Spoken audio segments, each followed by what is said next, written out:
All right, I'm going to go ahead and get started. Hello, everybody. My name is Lukas. I'm here with Hometown Hero, and Cynthia was going to be here with the Texas Hemp Business Council with Hometown Hero, but she had an emergency come up with her family, had to leave the state, so I am filling in for her. Very gracious to be up here with some amazing people. We're going to be talking today about federal and state, specifically around Texas regulatory legislative issues. Obviously, there is a lot going on. We thought we were in the clear for a bit until Mitch McConnell said, "Hold my beer," and then finished the year with a bang. And so there's a lot to discuss. There's a lot happening in Texas right now with rulemaking. There's a lot happening on the federal side. And we have some amazing experts up here to explain what the hell is going on, because some of this stuff gets very nuanced and very complicated legally. And it's always nice to have people that understand what's going on and are part of the fight to explain it. I'm going to start. I'm going to let each one of you do a brief intro on yourself, because you can probably do it better than I can. We're going to start with Raul Aurora. He's somebody that's been a huge ally within our industry and part of the fight for quite a while now. And Raul, please give everybody a little bit about yourself, and we'll go from there. Hello. Oh, that's loud. My name is Raul, and I am a senior advisor for several state boards for fighting hemp in each state. And then I also am CFO and CSO of one of the few seed-to-sale companies in the United States that does hemp. So that's my little brief synopsis. Cool. Next, we have Mark Bordas, the Executive Director for Texas Hemp Business Council. All right, thanks.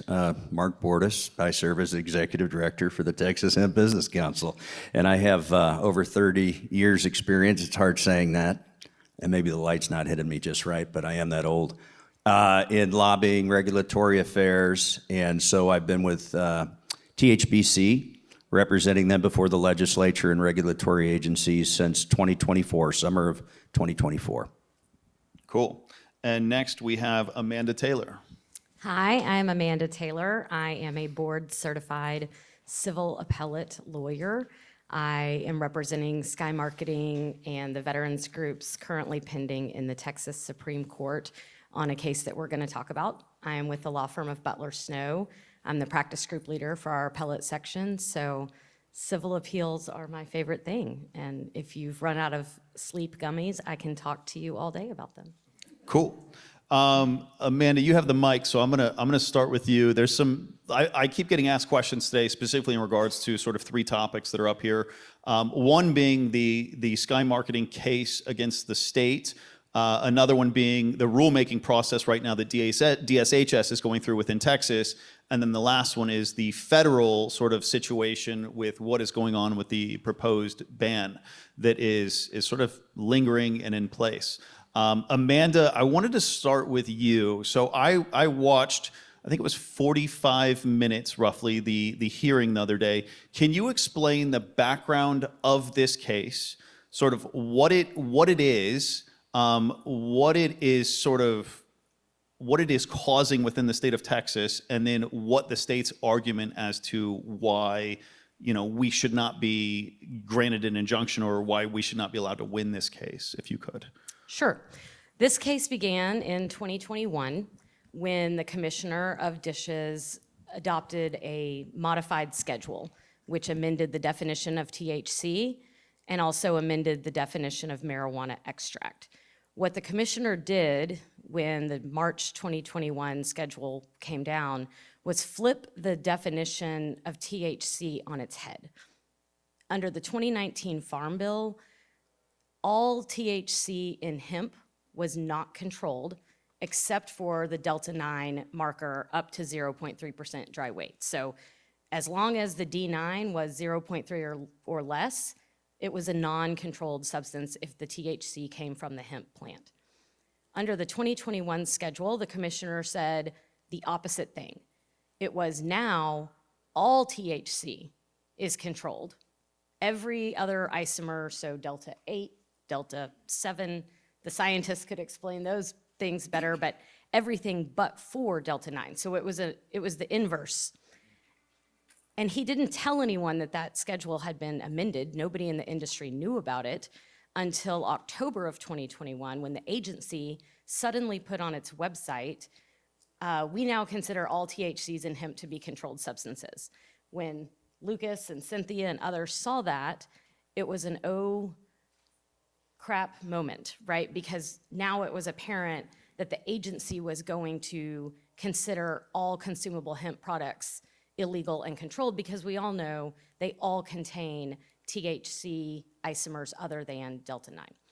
And so we brought this lawsuit to stop the enforcement of that improper schedule that was made without appropriate notice, comment, rulemaking procedures, and also the adoption of the policy statement, which applied industry-wide on the website. So the lawsuit challenged both of those things.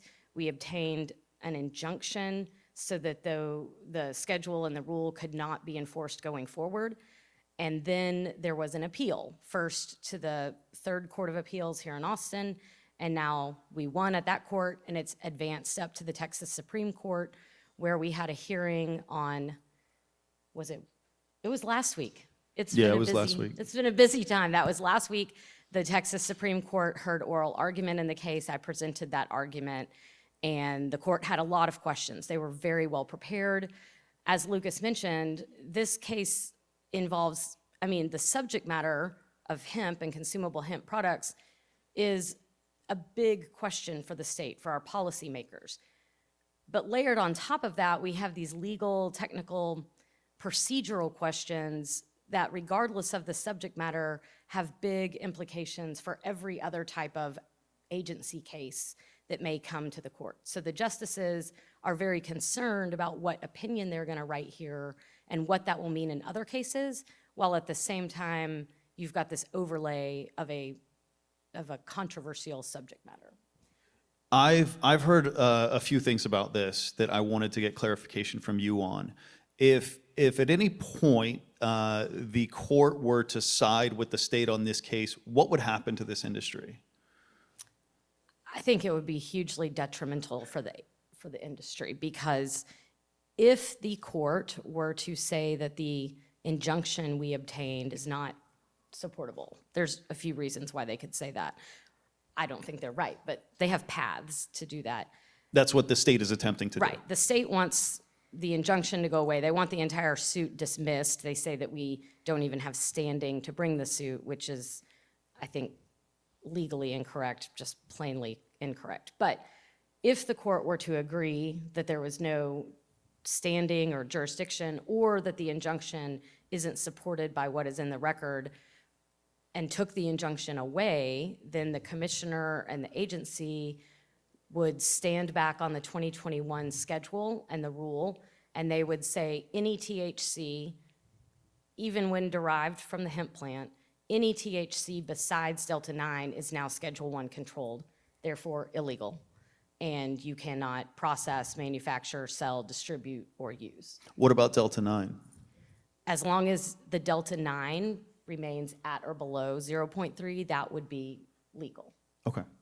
Can I ask a question? Yeah. Amanda? Go ahead. Wouldn't this kind of open up Pandora's box and give agencies all kinds of new authority then over different industries?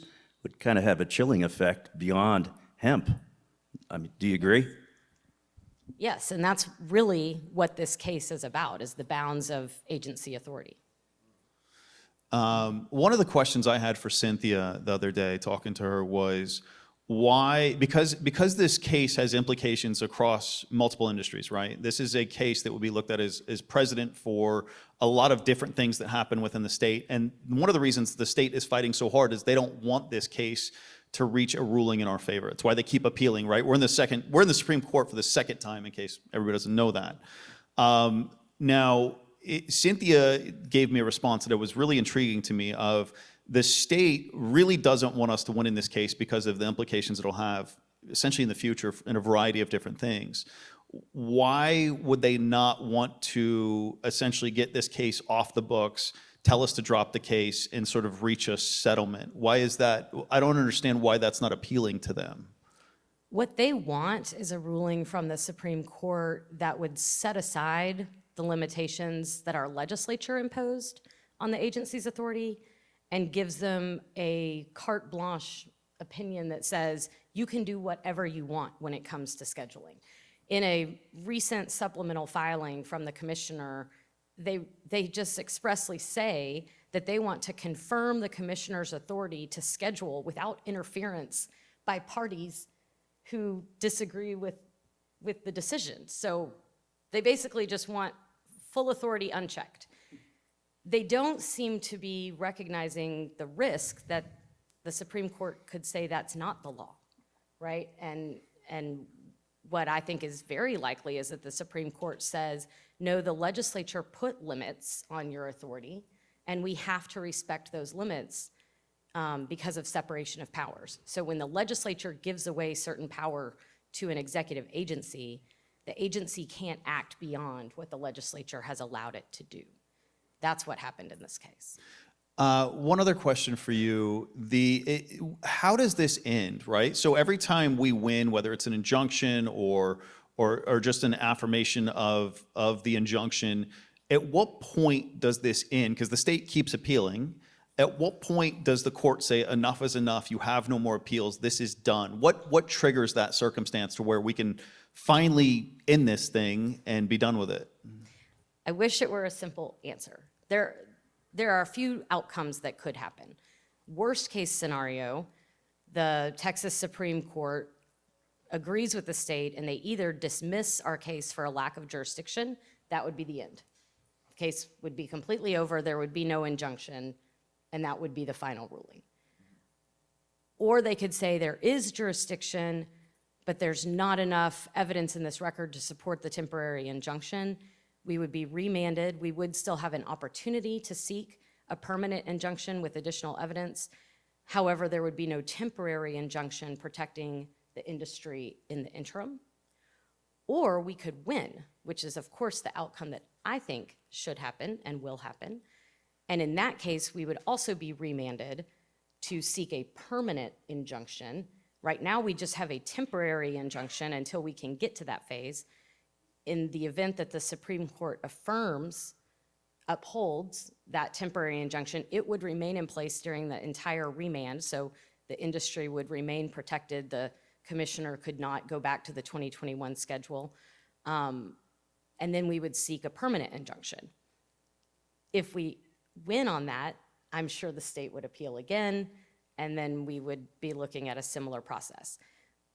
Alternatively, things could happen that we're going to talk about at the state or federal level in terms of rule changes and statutory changes that could make all of this moot, and that might bring an end to the lawsuit. And just so everybody knows, this has been going on for 5 years now, nearly 5 years. Since 2021, that's right. Yeah, so it's been a long, ongoing legal battle, and there's been a numerous amount of attorneys involved. David Sergi in here was one of the first attorneys involved and got the very first injunction for us, so thank you, David. And this is ongoing, and it's a fight that we're kind of proud to be a part of, and thank you for being a Yes. part of this as well. I watched the hearing. You did a phenomenal job. I was thoroughly confused as to what in the hell the state was arguing, and I don't know if they fully understood what they were arguing, but you did an amazing job. Thank I you. can't thank you enough. Do you want me to address that? I don't want to take too much Yeah, time. yeah, go ahead. I mean, Please go into as much detail as you possibly can. well, the state's argument keeps evolving. As they recognize weaknesses in their position, they come up with something new. I told Cynthia, it looks like it's kind of the throw shit at the wall and see what sticks. I'm not going to disagree, but I'll let those be your words. Essentially now the state is saying, well, we didn't change anything in the 2021 schedule.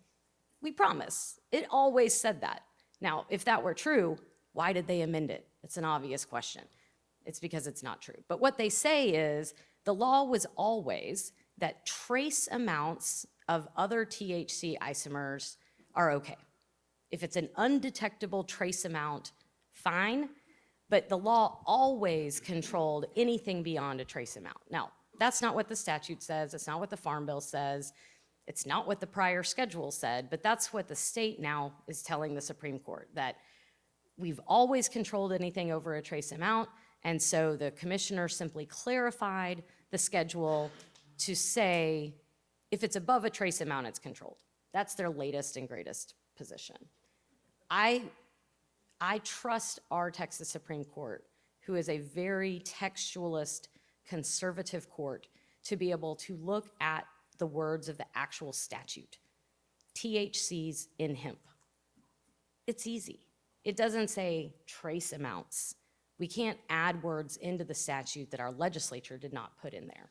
So that's really all the Supreme Court has to look at, is just that plain language, THC in hemp, period, to know that the state's position does not hold water. Cool, thank you. Anything else you want to add on to that? I'll reserve my right to make further statements. Fair enough. Mark, all right. So I am consistently getting asked today, and I'm actually curious. Could you chat about, Department of State Health Services right now is in the process of rulemaking. TABC, I guess, just wrapped up some of their rulemaking, which is not as aggressive, I'll say that. I think TABC was going for a 21 and up, and some licensing stuff to kind of wrap up around the existing people within the alcohol industry that are now involved in THC, right? Or hemp-derived THC. And then the DSHS, Department of State Health Services, is currently in a rulemaking process, and it looks like they are simply pulling stuff from SB 3, which was Dan Patrick's sort of ban bill that was subsequently vetoed by the governor, and then an executive order came into place instead. DSHS appears to be pulling language directly from SB 3 and trying to enact that.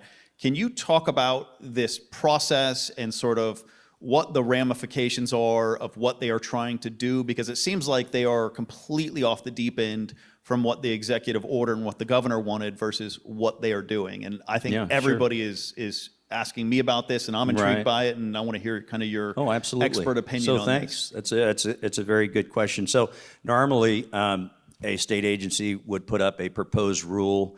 They commonly have a stakeholder meeting to discuss it. And then they would derive more direction from that stakeholder meeting, and then they would post a rule that's subject to public comment for 30 days, and then they can take it under advisement, and then they will respond to the public comments that they've received, and they'll actually distribute that so that you can read it. In this instance, Dishes went beyond the proposed preliminary, and they didn't have time for a stakeholder meeting because they have a new commissioner, or the head of Dishes, and she just came on board on the 3rd. She's appointed by the governor. So they're a little behind the 8 ball, and we had a meeting not too long ago, and if you become cynical during this whole process, and you think, aha, I see Senate Bill 3 in here, indeed you do. I have it confirmed from very high-level sources that the author of Senate Bill 3 has been working closely with Dishes. But don't say. Yeah, it's a shocker, isn't it? It's a shocker. By the way, in case everybody doesn't realize, this makes it a little bit more amusing. DSHS is actually who we're involved in the lawsuit with, and who is subsequently trying to, I guess Cynthia would call it regulatory capture, what they are trying to do with the rulemaking process. Right, and so maybe there's a little resentment on their part towards the hemp industry. I don't know, but here we go, and we supplied comments, and we did about 6 pages worth of comments and pointed out in many instances they had overstepped their bounds. For instance, the redefining of hemp, that authority rests with the legislature. Does that sound familiar? It does. It kind of sounds familiar, yeah. I think you were involved in a lawsuit like that. So we have that out there. We have these extraordinarily high occupational fees, which are illegal. You can only charge a regulatory fee that which is needed to regulate that industry. But in this instance, as you're all well aware, we're going from $200 or $250 to $20,000 and $25,000. And that is every year. So think about that. And then when you compare it, so what we did is I attached the back of my submitted comments, again, probably about 5 pages. Page 6 was a table of existing fees that are charged other industries. And I did not tell you this about myself, but I come from a background of big beer. I was a vice president of government affairs for Anheuser-Busch for a number of years. And so I just pulled out the old alcohol code. And do you know that Anheuser-Busch is the world's largest brewer, pays $3,000 every other year? The world's largest dispensary, I should say, right, is Diageo out of London.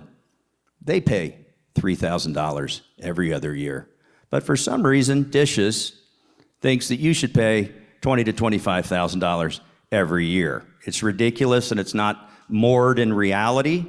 And so we hit them pretty hard with the comments. And then beyond that, we wanted the C-suite, the guy that controls the state, right, our governor, to know that we thought they were way out of bounds. And it would be a source of embarrassment for his administration if they were to move forward, knowing, obviously, that the lieutenant governor had already paid him a visit.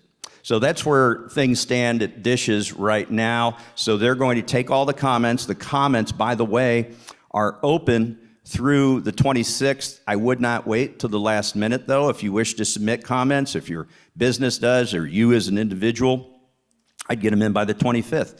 Get them in earlier. But what happens then, the agency takes in the comments, and they'll see common themes in these comments, and then they will need to respond to those comments and justify their position. Of course, they could modify.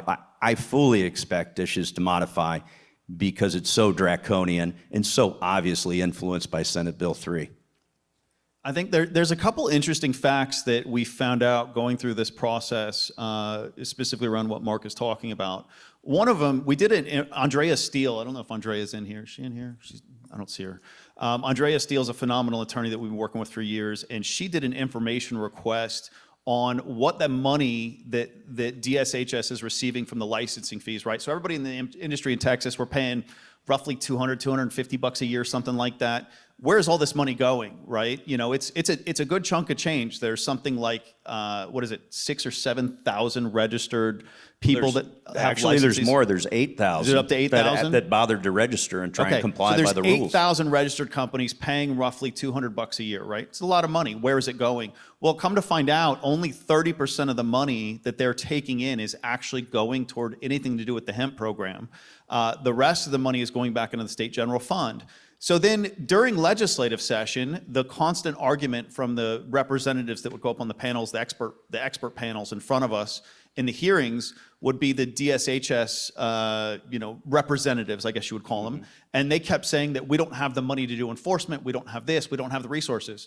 Well, they aren't even giving them the money. So it's like, it's this really like artificially created scenario where they don't have the resources to do enforcement, but it has nothing to do with us. Yeah. And so then they're now using that to argue that, oh, they need to have more money and they need to raise the fees to $20,000 to $25,000, which is fascinating. I learned this probably about 6 months ago.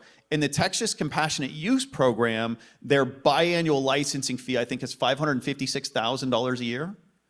I mean, you want to talk about some crazy regulatory And capture. that's a government-sanctioned monopoly, vertically integrated. So Really fascinating. So like when you start getting into the politics and the weeds on this stuff of what is the money, what is the cost, what is the design of this, anytime something looks crazy, one of the things I've learned, anytime you see something that's just like, that is wild, why would there be a $25,000 a year licensing fee?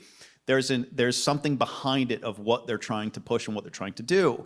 And I don't want to go too far down my conspiracy theory path. I tend to get on a wild rant about the Texas Compassionate Use Program and the alcohol companies within Texas. I think everybody knows who we're sort of up against, but it's really fascinating to see this play out and the different tactics that people are using to try and attack our industry. At the end of the day, I think it's best to take it as a compliment. You know, if it was easy just to smack us around and critically injure this industry, you know, that's something they wouldn't be spending all this time and all this effort and all this money on it. The fact that we've made it this far, I mean, we're 6 years in on this industry since 2019 in Texas. It's really fascinating to see how far it's come, and it just keeps growing and growing. And the more we grow and the more we all participate and the more we're active in this and the more we have voices, like the more people that are involved, the more effective it is. Like, it's way easier now than it was in the very beginning. When we first started fighting in 2021, it was really fascinating of like, we probably aren't going to win this. Like, we don't have the resources to go against the state in 2021. I mean, we had just started, and it was a very uphill battle. But now it's like, oh yeah, bring it. This is literally like built into our business model now of, we're going to spend $1 million a year on lawsuits. Like, bring it. Let's have fun. Let's do it. Anything else you want to touch on in terms of what's going on in the state of Texas? Well, yeah, you should be aware that, so out at the Texas Alcoholic Beverage Commission today, they did adopt the proposed permanent rules. So the law of the land now is 21 plus. It is age verification. That was, of course, the case under the emergency order that the governor issued. But then also, as part of the emergency order, there was language that stated if you violated this, that you automatically lost your alcohol license. Well, imagine what kind of chilling effect that would have on the business, especially if you're in beverages, right? THC beverages. So we argued against that. So now in the permanent rule, it's suspension or revocation. So on the first violation, you get a 30-day suspension. The second violation, you're going to get a 60-day violation, and if there's any subsequent offense, then you lose your license. Now, that's not as far as we wanted it to go, because if you compare it to alcohol law, there's chapter 106.14, and that's called safe harbor. It's known as the safe harbor language, and that is if you train your staff appropriately, and they choose to have their own individual commercial enterprise of selling to their buddies, and then subsequently it's sold out on the schoolyard or something, well, you as a licensee who have trained your employees not to do that, and to acknowledge that they've been trained, and that it is against the law, that's not on you. You don't lose your license. That individual employee gets what's coming to them. So, but they felt that that was beyond their rule-making authority, but they did leave us breadcrumbs, because remember I talked to you about public comment and then response, and so I only got the opportunity to read about halfway through all the public comments and their responses, but it basically said, look, if we come up with some way to credential a training program or recognize one, then we will consider providing safe harbor protections to those licensees. So again, I think they left us breadcrumbs and to say, hey, you don't need to wait until the legislative session. You can work with us to get this done much more expeditiously, and that in turn saves a very precious and important route to market for beverages. If DSHS ignores all the comments, which we all know, I think there's a high likelihood they could, just like was done in the legislative session around SB3. If they ignore all of our comments and ignore everything and choose this path of, okay, everybody seems okay with $25,000 a year license fees, we're going to go ahead and put this into place. What is the path forward for us as an industry to fight that? Thank you for that question. I have a plan. I'm going to pass the microphone to the plan, because that becomes a legal matter right then, because they've tripped the wire. You said, look, don't go down this path. This is ultra vires. You don't have this authority. Where are you going with this? Come back to reality. But if they choose to continue on that path, then it becomes a legal matter. So what happens if we end up in 2 lawsuits with the same state agency? That's okay? Yes. Okay, cool. Oh, there's not a limit. There's not. We could keep going. Can we have more than 2? Only 0.3% can be noticed. Yes, you can have 2 lawsuits against the same agency. Is there any chance they would consolidate them, or are they 2 completely separate issues, so they would handle them separately? They're 2 completely separate. And so the path, I'm assuming, would be get an injunction against the state on the rules, just like we did on the made-up legislation, I guess I'll refer to it as? Essentially, yes. Interesting. Okay, cool. Yeah.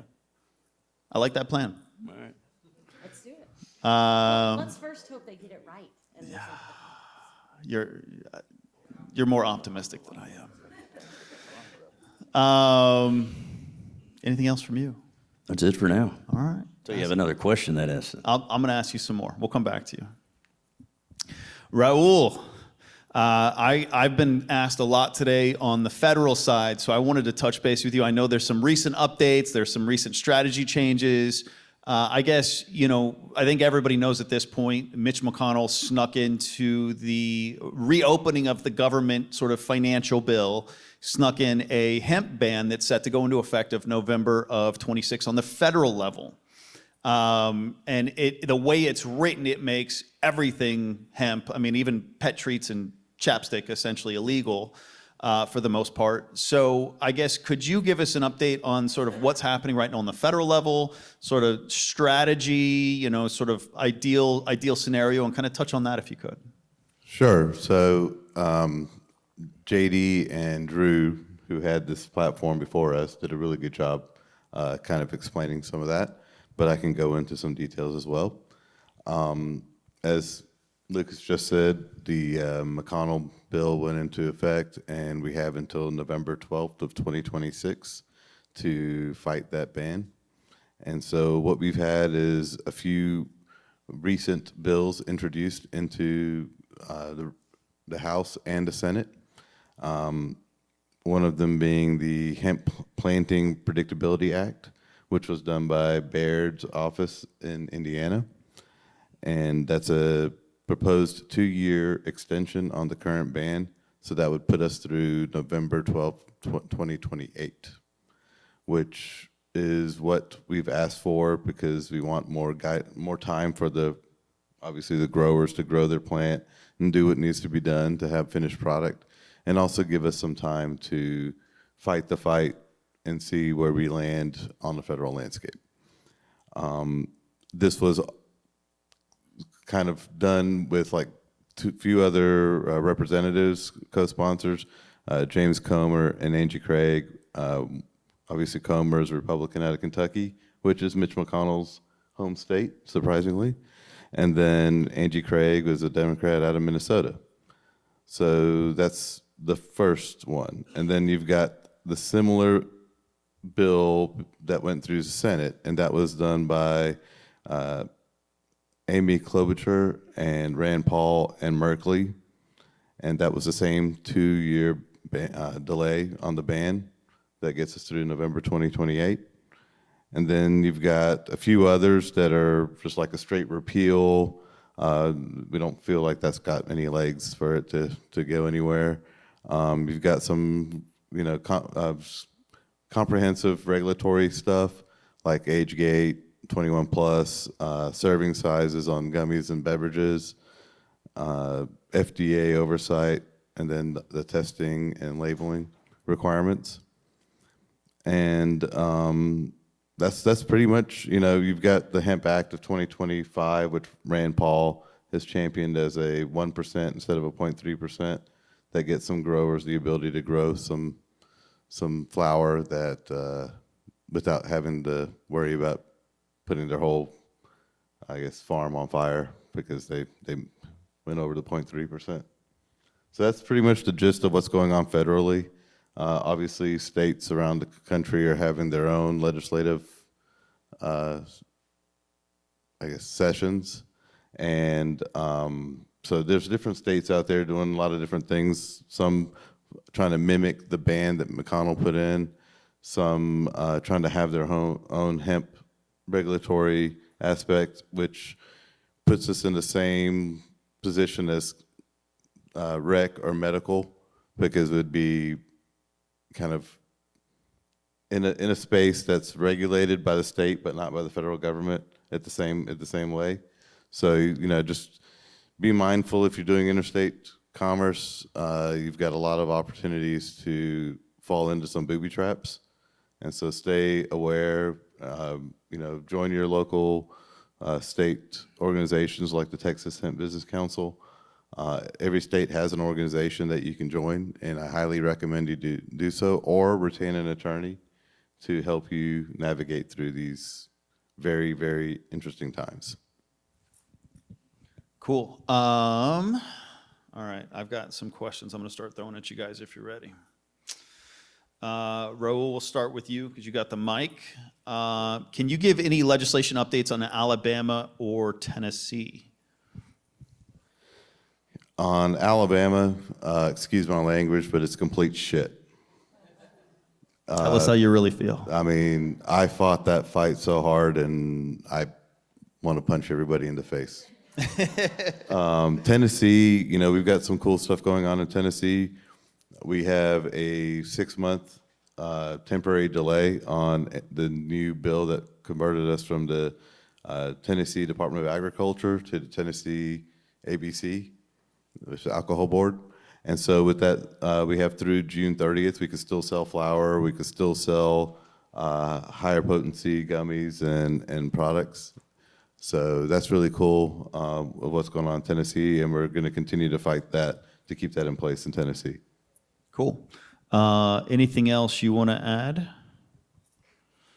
Other than states are coming for us. Like, we got the federal government coming for us, we got states coming for us. We've got to raise a lot of money to fight these fights. Being a senior advisor to a lot of these organizations, I can tell you that there's money coming in from the national guys, but what we're not seeing is enough money coming in from within the states. And that's something that we need to, that's something that we really, really need to focus on. Like, this is something that's going to impact all of us. And so if we don't take this serious and start giving money to fight the fight, there's nothing left for us to have. And so, you know, that's one thing that I really want to make sure everybody here understands is, even if it's $100 a month, $200 a month, you know, we're talking about 8,000 stores that have registered here in Texas. If everybody gave $100 a month, that's a lot of money that can be used to fight the fight in the most beneficial way for everybody in this room. And that's really what's needed. So I want you guys to like start, you know, looking inward. You know, as far as our organization, you know, we give tens of thousands of dollars every quarter to help what we do in Tennessee and everywhere else. So like, that shouldn't fall on organizations just like ours. That should fall on every organization that's making money and having a successful enterprise in this industry. That falls on every one of us. So that's one thing I do want to make very clear. Borrow that for a minute. I'd like to expound on that for a minute, because many of you may not know this, but both Amanda and I get paid to do what we do. So it is going to take money, and I know the bright, shiny object right now is out in Washington, D.C., and the money's going there. But to Rahul's point, you know, the state organizations is getting a little thin, and we need your help if you want us to continue to be able to help you. And, you know, it's a very consequential period of time on the calendar.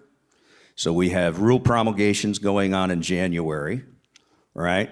We have in February, we have a little something called interim charges, where all the committee chairmen make a recommendation to the presiding officer, whether it be in the Senate or in the House. So in the Senate would be your good friend, Lieutenant Dan, right? And in the House, it would be the Speaker of the House. And they say, hey, I think this needs further study. So guess what? What do you think is going to come out of the Senate? They want to further study your industry and your product. You think the Lieutenant Governor is going to let this go? And so then what will happen during the summer months is they will do a deep dive into the industry, and you're going to need representation, right? So again, the bright, shiny objects out in D.C., and I'm not suggesting that's not important. It's very important. But as I like to tell people, you can't complain about the neighborhood if you don't take care of your own backyard. And this is your backyard, I'm assuming, if you're here in Texas, or it's one of your largest markets. But as a result of everything that's going on out in D.C., we're starting to run thin. So when you go home tonight, or you're in your hotel room, you evaluate just how much you're pulling out of this industry, and if you want to see this marketplace preserved, because now's the time. And please visit the website of the Texas Hemp Business Council. And I do want to add to that, because, you know, the federal fight is extremely expensive, and we need to raise as much money for the federal fight too. So there's lots of organizations that we need to give money to for that as well. So as you give more money to your states, the states can give money for the federal fight. All of this benefits every one of us in this room. Nobody loses by giving money to the fight. The only people that are going to end up losing are the people that didn't give money, that caused our industry to falter because we didn't have our best foot forward. And that's something that we really, really need to be I'm going to keep reiterating it because it's really important. Yeah. One thing of note too, Texas Hemp Business Council has taken on the federal fight as well. It's not just a Texas group anymore. And it, you know, between Cynthia and Mark and Nicole and everybody involved in Texas Business Council, they've done a phenomenal job. And that's, just to be clear, that's not to be disparaging to any of the existing groups. It's the old trust but verify. I want to make sure everybody's products is taken care of, right? Nobody gets cut out on the cutting room floor of the producer or something. We want to make sure that all products remain legal as best we can. And as you know, just from your experience here in Texas, we had certain people break from the ranks and try and cut deals behind the scenes. Coalitions are only good for a period of time. Ultimately, someone's going to blink and try and cut their own deal. We want to make sure that doesn't happen. So just to be clear, we are supportive of the existing groups, but we want to make sure we keep our eye on them, because we don't want to have to turn to you and say, oh, sorry, that product's gone now, or you're out of business there. And I just want to say that the group that the Texas Hemp Business Council is working with in DC, phenomenal group, one of the best in the business, and they really did their homework to make sure that you guys are represented the best way possible federally. So I want to give a shout out to you guys. Yeah, Cynthia is a massive stickler for who we work with. And obviously we work with all of you, and she kind of handpicked you guys. So even though Cynthia's not here, I want to give her a huge shout out. She is, at this point, I think largely the reason this industry still exists. And she takes her job very seriously, and she's one of the best fighters I've ever seen in any industry. So I'm very, very grateful for her. Absolutely. Can I address one thing? Yes, ma'am. The interplay between the federal changes and the state changes is something that's at issue in our current lawsuit, and why it matters that that this industry stay vigilant and well-funded in Texas is in part because a express power that the commissioner does have is in response to any change in the federal law. So once the federal law changes, it does open up a window for the commissioner to decide to either adopt that federal change or to not follow it. And that is one of the questions that we have pending. But there will be an opportunity for work of the council and others to say, in response to whatever the federal law change may be, why Texas should or should not adopt that change. And that's going to be really important. That fight will come straight home. Can I borrow it one more time? Yeah, and so, interesting point there. So we already have precedent, right, in terms of how alcohol is regulated on a state-by-state basis, right? And that's formally done. I think it was, you got to help me out here, it's been a while. Is it the 21st Amendment or the 18th? Well, let's just say, yeah, it's the 21st. So each state can regulate. So it's all variations on a theme. And then what we've seen in more recent times, of course, is that marijuana, while a Schedule I drug, is regulated in different ways by different states, right? So ultimately, I tell people to remain optimistic, because I think the writing's on the wall, and it will eventually, they will defer to the state. So it's within our best interest, where you have an interest in the state, to make sure that you have a thoughtful and robust regulatory environment that your business can live in, because ultimately I think it gets, you know, it's not a 9 out of 10, nothing in this industry is or in life is, but I'd say, you know, 7.5, that's where it's going to end up. So remain committed to your state trade associations as well as the federal fight, because there is a large interplay between the two. Cool. Thank you, Mark. Let's see. Amanda, I had a couple questions for you, if you're okay with it. Sure. Let's see. When do we expect to have a decision on the hearing? We will get the opinion between April and June. The Texas Supreme Court is very predictable in their timeline, so all opinions will come down by June. Okay. And then with the DSHS rulemaking and possibly another lawsuit, when are we expecting them to come out and say this is when they're finalized? Well, again, that remains to be seen. So they're just taking in the public comments, and then they'll respond to the comments, and then they can either choose to move forward or modify. And if they choose to move forward, you know, then we're in the lawsuit. territory. But they have to do that and vote formally to adopt them. And then they'll have to post again to the Register, which is just a big journal of proposed changes to the rules. And then it would become effective 20 days after it gets reposted. So that's the soonest. I don't anticipate that because of reasons that we've already discussed, because of just how egregious and outrageous the proposed rules are and how much it relies upon Senate Bill 3. And really it comes down to a battle of the wills. You've got the lieutenant governor on one end, and you've got the governor on the other end. Well, I'll put my money with the governor, but we need to make sure he hears us, and he needs to make sure of what's going on, and he's aware. Okay, cool. So we're about 47 minutes in. This thing was scheduled for 2 hours. I don't think anybody wants to sit in here for 2 hours. So I'm going to do about 10 minutes worth of questions, and then we're going to kill it early if that's cool. 2-hour classes are ridiculous. Last year we did full 2 hours. I got you. I got you. Maybe open it up to questions. Don't tell Cynthia. Cynthia asked it was 2 hours. 2.5 hours. Okay, so I'm going to open it up for questions if anybody has any questions, and we can kind of do that. Yes, sir. What was your name? Morgan? Where can we do the public comment? Like, you got a website for? Where can we do the public comment? Yeah, for? so you just have to go out to HHS. It's posted, if you go out to Texas Hemp Business Council, right after you make that huge donation, Morgan. I got you. You can look, and there's, it's HHS Rules Coordinator Office. I don't expect you to get this all down, at hhs.texas.gov. But it's on the website, and they give you explicit directions. Have you all thought about putting a link on the Texas Hemp Business Council website so we can funnel our customers to be able to make comment in store as well? Wait 1 minute. Director of Communications, come up here. Yeah, so we do have a blog on the website that, hello.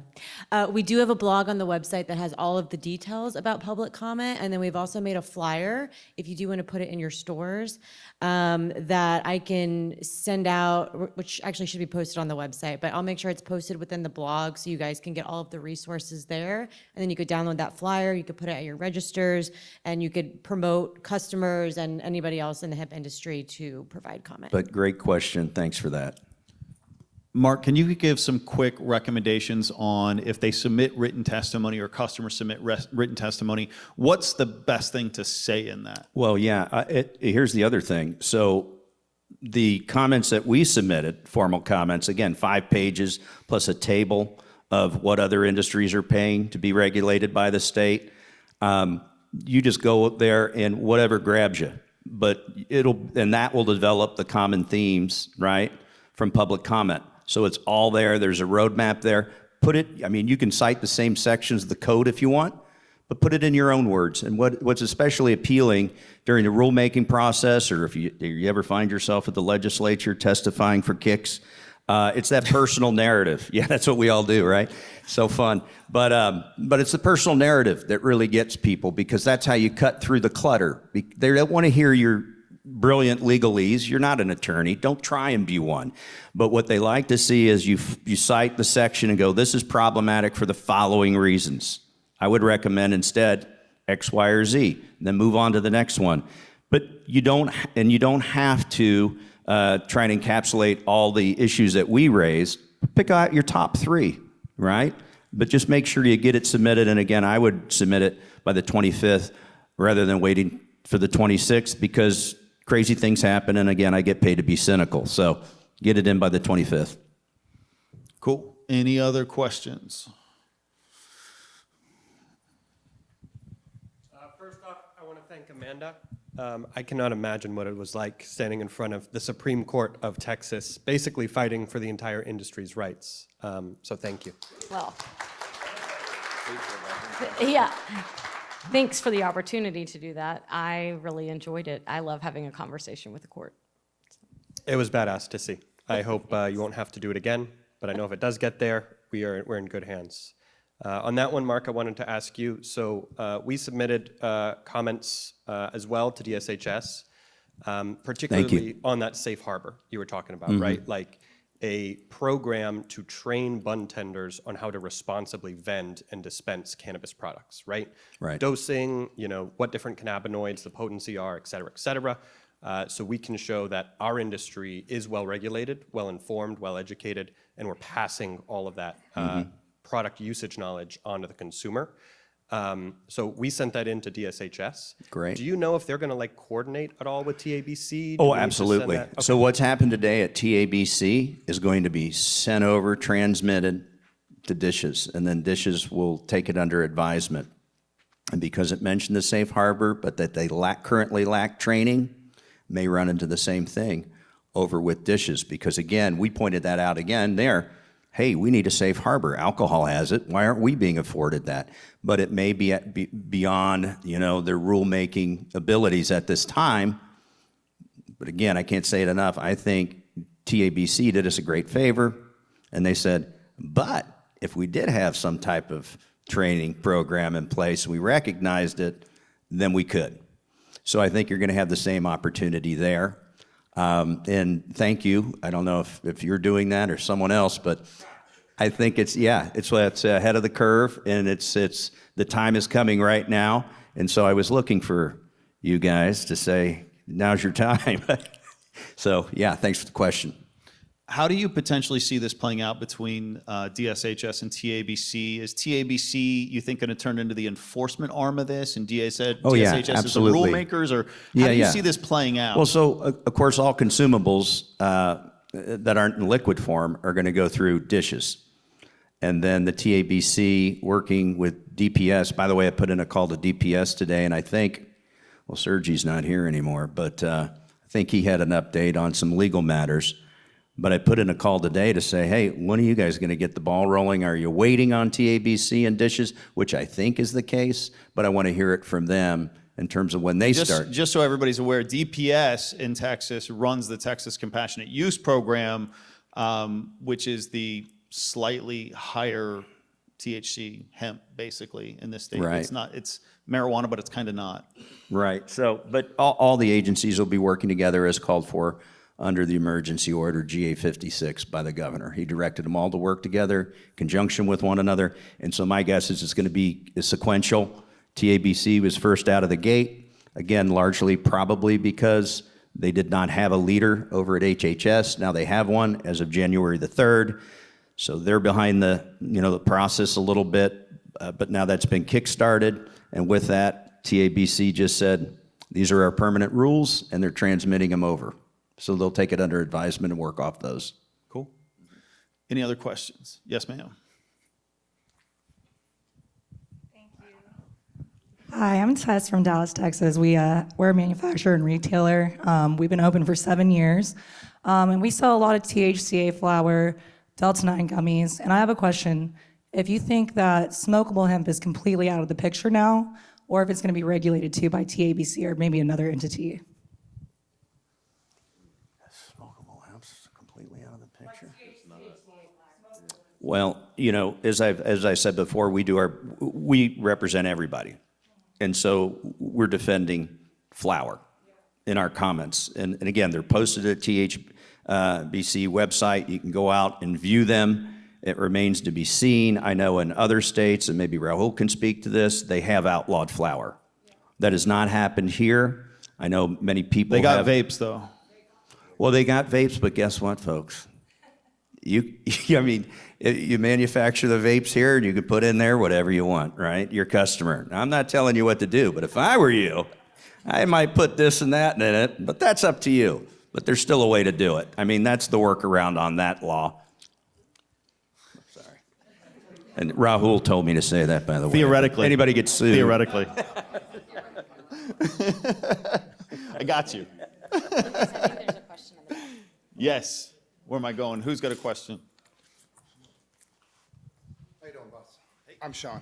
I'm more curious. I have shops in Dallas too, and with this whole thing going on with the flower, are we needing to pull all of our stuff off that day, or is it something that, like you said, we're gonna have some time, grace period there? Yeah, I fully anticipate if it's worst case doomsday scenario, they're going to give you an opportunity to dispose of it. Dispose. Okay, that's my biggest thing, because I'm like, I know a lot of people here right before Friday had just gotten a large order in, and it was like, oh, shit. Like, what are you gonna do? And I know or the health department can come in and say this is what detriment to health and human services, and want to ban it immediately. I'll give you my card and send some over to me, all right? No, I'm just kidding. Cheers. Anybody else? Yes, sir. Has any of you up there on the panel ever had that happen where you've had the dishes? I mean, with the you mentioned with Lukas earlier, the lawsuit can be filed with the same agency, in two different lawsuits. But have you ever had any experience with that, where the same agency is being sued multiple times simultaneously? Is that a common thing? Have y'all seen that before? I wouldn't say it's common, but it's not uncommon either. I just think that begs the question about the previous case that you to your point earlier, and just wondered if y'all had see if that was very common or not. I don't think it's uncommon at all, and my practice spans all different types of subject matters. There are certain agencies, like the Comptroller's Office, who finds itself in litigation with certain companies. For example, oil and gas industry clients frequently have tax disputes. You could have multiple lawsuits against the same agency arising out of a separate set of facts. It's not that unusual. Cool. I'm going to take one more, and then we can be done with class. Well, thank y'all for the information. My quick question is, right now we have elections coming up here in the next couple of months. Are y'all keeping an eye on different candidates or different groups who would best support the industries, and to make sure that we don't have a repeat of what just happened this past year? Do you know anybody that's running for office?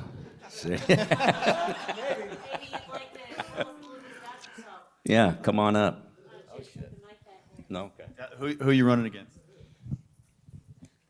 So for those of you who don't know me, I'm Timothy Mabry, and I'm running for Lieutenant Governor against Dan Patrick.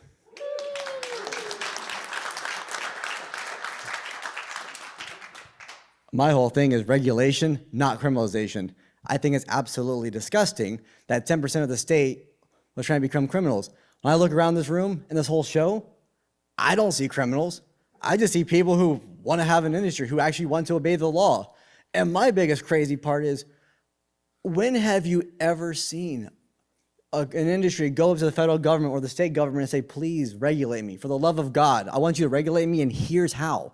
And they just hand it over. And I applaud all of y'all here who are willing to stand up and fight and to say, look, this is what you're doing, and to hold the line, to be accountable for it. Thank you, and thanks for running and your involvement. And I'd like to remind everybody, so March 3rd, that's our primary election date. And the great thing about, how many of you live in Texas, by the way? Can you show hands? Hey, this is great. You know why? We have an open primary. So it doesn't matter if you're a Democrat or a Republican, you can vote in that primary. So I'm not telling you who to vote against. I think you all know. But you can jump into that Republican primary, whether you typically or historically associate with that party or not, and have your vote count. So, and right there, Mr. Mayberry's one of the candidates. So research your candidates, and you know who not to vote for. Anybody but Danny P. That's right. All right, one last PSA, and then I think we're going to wrap up. All right. Hello, everyone. My name is Todd Harris. I'm a retailer here in Texas. I know some of you. Any other retailers here, by the way?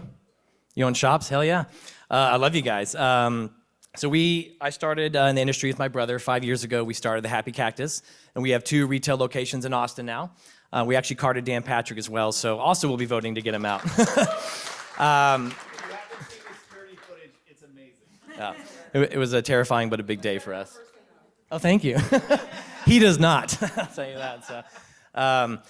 So. We started the Happy Cactus 5 years ago. We fell in love with the retail section of the hemp industry immediately. From the first time I toured to Colorado and went to my first dispensary, I was like, I want to do that. And so the fact that we can do a version of that with hemp here in Texas is a dream come true. I know y'all all feel the same way.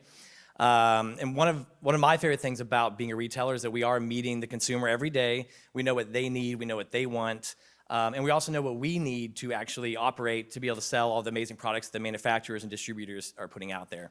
And so if we don't come together and we don't have a voice, who knows what can happen. I feel like, the retailers, we're the ones out there meeting everybody, and we've kind of been left out of the conversation in some of the, areas about like products and what we need to sell. We know what we want to sell. We know what the customers want.